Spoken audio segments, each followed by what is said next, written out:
want to hear about that, Vault Hunter. You want to hear about loot and packs and explosions. I'm Torgue, and I'm here to ask you one question and one question only. Explosions?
Hey everybody, it's Leeroy from Leeroy Gaming, where looter shooters and RPGs are kind of my jam, and long-form videos are kind of my thing. Now, for some of you, that is phenomenal news. For others, don't worry, I got you covered. I got some great time spams below that should help out as well. Now, in today's video, I got a really fun thematic build. It's the brand new Explosions build. If you like explosions, you're going to love this build. Now, I do want to give you guys a disclaimer. I made sure this build is extra thematic, so it's going really overboard on the explosion elements. Could you make some little adjustments to theoretically up the DPS just a little bit here or there, but sacrifice the theme? Yeah. But again, I want to make sure I provide you a varied game style. So if you want something that you don't have to get crit shots, it's not too aim specific, but it's fun, and you get to blow a bunch of stuff up, do a ton of damage, and just look really, really cool in a group, well, this is a great build for you. So with that being said, guys, make sure, like, subscribe, all that good stuff. Also, don't forget, or if you don't know, I am over on Twitch on Leeroy Gaming Stream. 5 days a week, I provide carries, CT 15 carries. So if you're still waiting to get that gift pack from People Can Fly, don't worry about it. You can come to my stream, get free carries. Literally, I've helped dozens of people. We are getting tons and tons of legendaries. It's a blast. Come and join us. Check it out. You won't regret it. Now, with that being said, let's go ahead and take a look what we need to get this build off the ground. All right, guys, we're going to start by looking at the skills and skill trees. So skills-wise, it's pretty straightforward. You're going to be using Blighted Turrets because we're going to be spamming it to proc a couple Anomaly buffing buffs. We're going to use Cold Snap as a defense and also as a damage multiplier. And then we're going to be using Shrapnel as a primary DPS output. Now let's go ahead and look at the skill tree. Now the skill tree, we're going to be going bottom build, but there's one little thing I want to point out for sure that's slightly different. So you're going to go to this top area, you're going to focus on picking up all the Anomaly percentage buffs. You're going to also be getting your Ordnance cooldown as low as we can. You're going to go here. Now, important notes, we are picking up Wipeout, an extra 20% when enemies are below 30%. That's key. In fact, we are taking this and giving up this node over here, Emergency Transfusion, and I'll explain why in a second. And then Adrenalizing Antenna, also key. This is the main reason why we have Blighted Turret out there, to basically permanently keep that 30% Anomaly buff up. Very worth it. Get up here, we're going to skip the extra duration on the toxins. We're going to stick with the cooldown. We're going to maximize Anomaly power and maximize toxic damage. So we got 20% here, also 20% here. We are picking up heavy absorption, so activating ordnance skills increases skill leech by 15%. So that's additive, not multiplicative. So in this case, it's good. So your baseline of 15%, this is going to go up to 30 before you add anything else, which is really important because you can kind of choose. You're going to be able to use Shrapnel 6 times before it goes off cooldown. So you can really manipulate this as much as you want to kind of keep that life leech nice and high. You're also going to get the 6% extra here. But notice we are not getting emergency transfusion. Some people say, what? I mean, it's 2 times the amount. But look at the wording. Doubles your skill leech when your health goes below 30%. So when it goes below, but then once you pop back up, it's not doubled anymore from everything I've seen. You should not be hanging out below 30%, especially since we don't pick up gear with health on it.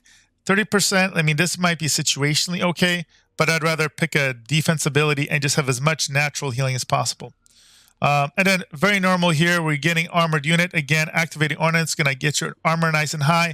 Helps with that survival, so we don't have to commit too much to survival ability mods. And then finally, we have, of course, Tech Bond. Again, we're getting an extra 50% anomaly power, so it's 80% total whenever you spam those back to back. So nice and effective skill tree. Okay, guys, let's take a look at the armor next, as well as the mods and some of the stats. So with the armor, we have very specific gear setup for min-maxing. You're going to notice we are going to be going with a 3-piece set of torrential downpour. Very specifically, it needs to be helmet, it needs to be chest, it needs to be legs. And you're going to notice all the gear is going to have the same exact stats. It's going to have anomaly power, it's going to have skill life leech, and cooldown reduction. We do not care about any other stats. This is going to maximize our survivability, our DPS output, and also making sure that our abilities are on as least of a cooldown as possible. Now, mod-wise, you're going to notice on the helmet, you're going to get innately, you're going to get more traps on it. An extra grenade or mine can be thrown before triggering cooldown, and a cold snap, which is key here. We're going to be, whenever you use cold snap, you're going to be able to kill those enemies. They're going to blow up and cause chain AoE reactions. Next, you're going to have for the chest piece, it's going to come with trap cluster, so it doubles the amount of mines you can throw, which is going to be key once you see everything we get together here. And euthanizer, 25% extra damage against enemies that are being toxic. Your flamethrower turret's going to be spreading that for you. And then the final set piece, you're going to get your 1 defensive. Now, you can technically put whatever defensive is best in slot at that given time. It's the one you modify. Right now, emergency stance is the best. In the future, may be different. And it also comes with more damage, which is great. Your Shrapnel each increases its base damage by 119,000. And remember, you get to throw this 6 times before it goes on cooldown. So that ends up making big difference. Then gloves are actually going to be the only piece of gloves that technically in this example don't have cooldown. I haven't rolled a better version of this yet. Currently, you could get rid of status power. You don't really need it. You could get a little more cooldown. Now, the big thing here is you have Captain Hunter and also Untamed Power. Now, this is important because you're going to be spamming your grenades like 6 times in a row. That means anything around you, you're proccing this 6 times as well. This almost 49,000 base damage AoE, and also proccing self-healing. That's huge. And the final piece here with perfect stats, you get anomaly power, cooldown reduction, and skill leech. It comes with supplies, so an extra grenade. This is exactly how we get to 6. We got 1 + 1 + 1, which is 3, then double is 6. And you get shatter because, again, you're going to be freezing things with cold snap. You can throw that in there. Now, you have some options here as well. So we could put in the ability to get extra anomaly power based on how many elites are out there. So that is up to you. But again, if you're running in a group, other people maybe are freezing things, or your cryo snap is freezing things, this extra 25% damage is really nice. So that one is up for adjustment depending on what you have. Now let's go ahead and take a look at weapons. And again, this is going to be thematic. It's going to be potent too, but we're going full on triple DPS. Now, the tricky part of this is the fact that you're going to need to get a total of 3 Death Shields, Anomaly in any combination. Because what you really need is on each one of them, you need to have Moaning Winds and Fortress. They are both pretty much almost identical outside of that. None of their stats are that impressive. I mean, healing received is on the Anomaly is okay. And here it has weapon life leech, but you're not going to be doing that much damage with your weapon. It's going to be mod damage and your explosive damage, so not that important. Why this is important is because you could, in theory, get an extra Anomaly and have 2 of those. The reason I like to have different ones so I can keep track of which one of them is which as far as reloading, etc. But if you wanted to be cool and thematic, you could like dual wield them. Wouldn't make any difference. And then what finishes this off is actually Torment and Agony, and it's no longer a meme. It is now very effective because you're going to throw Moaning Winds on it. So you're going to be running around with this, and you're going to be basically shooting things in the face, and you're going to reload this between swapping to the other shotguns. And when you reload, it's not only going to give you that almost 400,000 damage from Moaning, anything else that's closer is going to take almost another 100,000 damage within a 50-yard AOE. So, or meter rather. So you have the Moaning Winds on every single one of these, and that does make a nice big difference for extra damage.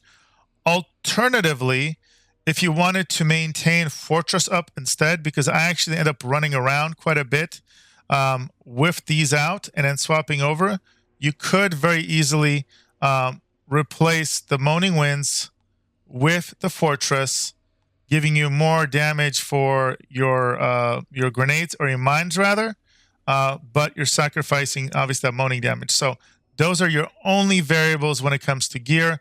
You have 1 defensive mod that you can change, and then technically 1 offensive mod here, and then your choice of what combination you have of these 2 weapons here.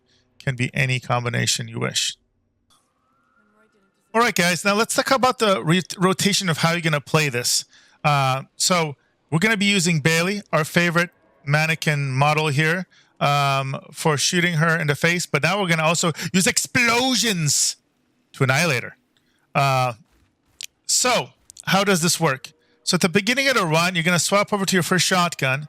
And if you're familiar with any of the Moaning Wind builds, you're going to be familiar with this first part. So empty your clip, but then swap over to your second shotgun, empty that one, and then hold your reload down to go to these bullets. So now what you really have is 2 different shotguns ready to go. And this is how you can play. The first scenario is where you have to unload as much damage as possible. It's against Elite. In that case, you're going to run up, shoot her in the face. Wait, you can reload early or wait for it to reload. There it blows. Swap over. 1. You just got 3 Moaning Winds. Hold down your reload. You're back to the main gun. Okay? That is option number 1 when you have to mega unload. But sometimes you may use your first Moaning Winds, and the next one would be a waste. In that case, this is how you're going to roll. So you're going to initiate and shoot Bailey in the face, do the reload, swap over, and then hold the reload to go back to the guns. So now you technically still have the other ready to go. So now if there's another batch, you go, you're shooting, reload, swap over 1, swap over twice, boom, go back, and you're good to go again. So it's literally as simple as that when it comes to the gun rotation. Okay, now let's go ahead and take a look at the rotation when we incorporate the mines. So if you're doing a control point, for example, do note that you can pre-drop these. So notice I'm kind of dropping them around so enemies run into them and proc them, and also start on the cooldown. But then once they're about to engage, let's say this clears out and you're about to engage an enemy, always drop your turret first. It's going to be your healing per second. Engage, reload when you need, swap over 1, swap over 2. There's your burst, go back to your gun. As you're doing that, you can now start backing up. You're dropping all of these your mines again, and by that time you're back in action. You can refresh, you can go back to your rotation. Again, back here at any given time you can do your cold snap as needed. Shoot again. Okay, and you basically rinse and repeat. Notice by the time I started shooting, already my mines were ready to go, so you can repeat that. You can basically burn all of your grenades, and then do all your moaning not Moaning Spirits, they're Moaning Wind effects. And by the time you're done with your rotation between your 2 shotguns and your pistols, your grenade should be back, or mine should be back off cooldown. You can rinse and repeat. You can constantly be moving with this build. Again, don't have to crit, don't have to do anything else. It's nice and clean once you get used to the rotation. Ton of damage. Make sure you keep that turret down on cooldown though. Don't forget about that, because A, it provides buffs, and it's also very consistent healing for you that is being provided. All right, guys, so those are the rotations. We looked at the armor, we looked at the skills and everything else. At this point, the last thing to take a look at is I'm going to go ahead and show you a full-on CT15 run-through, nice and quick and easy. Again, this may not be the absolute highest potential DPS, but it's a fine and fun alternative. If you don't want to go heavy turret builds, this is great for you. If you don't want to be going crit reliant, if you don't want to go gun build, you want to do Anomaly, but you want to do something a little different than the other builds I've done, this one's a lot of fun. You get to look really cool, because if you take a look, yeah, that's a cool looking outfit compared to some of these random epic looks. So very, very cool looking, and that is important. And then finally, you get explosions, and you know you want explosions. So let's take a look of the tape of that CT15 playthrough. Make sure, again, to like and subscribe, guys, and check me out on my stream on Twitch, YouTube, Leeroy, both YouTube and Twitch, but come check me out on Twitch on Leeroy Gaming Stream. I'm currently streaming 5 days a week. You can see that updated schedule on the schedule page of my Twitch channel. So let's go and take a look at the gameplay now.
let's go ahead and take a look at the damage breakdown. Again, it's a tier 15 Archway, 147 million damage. Heal through from the skills. Now, I like that the damage is pretty diversified. You still have Moaning Winds as a top damage, but Shrapnel is pretty close. Set bonus damage from the Shrapnel is also there. If you notice, if you combine them, it's actually more than your Moaning Winds damage. You also get a good amount of toxic damage and Blight Turret as well combined. They're solid. So nice overall damage balance between the Moaning Winds mod as well as the turrets and the Shrapnel. So there you have it, guys. My CT15 crushing explosions build. Very thematic, min-maxed for maximum AoE carnage. Hope you guys enjoyed. If you do, you know what to do. Like the video, subscribe, and make sure to come to Twitch. Get some runs with me. I'm doing them 5 days a week again on Leeroy Gaming stream. Free CT15 clears. We've been doing them for about 2 weeks now. Really enjoying it. Hope you kind of join our party. Also, don't forget about my Discord that just went up a couple of days ago. You can find links to all of that in the description. So, till next time, guys, it's Leeroy with Leeroy Gaming. See ya in the next video.